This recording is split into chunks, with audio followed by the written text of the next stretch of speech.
तर राम राम मंडळी. तर मंडळी बघा दीदीचा डॅन्स.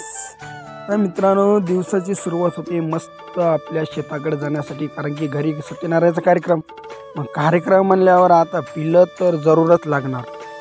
देवाचा कार्यक्रम म्हणलं की पिलं जरूर राहणार. मग आलो शेताकडं, मस्त पिलं घेतलो 5, कारण कार्यक्रमासाठी जे सत्यनारायणाचा कार्यक्रम होता त्याला पिलं 5 लागत असतात. मग 5 घेतलो. मग तुम्हाला कसं काय, आता आपल्या खरबुजाची शेती दाखवतो बघा. कधी खरबुजाची शेती आहे, खूप हिरवी बघा. आणि नेमकं त्याला खरबूज लागले आहे. कोणाकोणाला खरबूज आवडते पटकन कमेंटमध्ये सांगून टाका बरं. आणि मग आपल्याला खरबुजाच्या रानामध्ये आपण फुलं बी लावले होते. मग आपण फुले घेतले तोडून पूजेसाठी. खाना खाना खाना खाना खाना किती छान वाटते बघा. कॅमेरा सेटअप लावलं होतं मस्त, मदत पान घेतलं, खूप छान वाटत होतं राव. नंतर कळालं मला, मोबाईल घेतले हातामध्ये.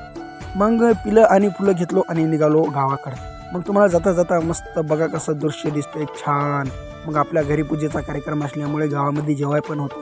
मग जेवाय पण असल्यामुळं मस्त आपण कोशिंबीर आणि दुसरे पदार्थ बनवले. पण तुम्हाला कोशिंबीर दाखवतो बघा किती छान. याच्यावर ककडी गाजर सर्व टाकलं ते, वरून दही टाकायचं आणि मस्त असं मिसळून घ्यायचं. कारण की उन्हाळ्याच्या टायमाला कोशिंबीर खाणं हे शरीरासाठी खूप छान, कारण की याच्यामध्ये कोणती भाजलेली नसते, काही नसते. मस्त कच्च्या सर्व सब्जी आणि सर्व हे. मग शेतामध्ये गेलतो पुन्हा. मग मस्त आपल्याला दही, प्रोटीन तर अंगाला लागणंच उन्हाळ्याचं. मग प्रोटीन खाल्लो बघा. बघा कसं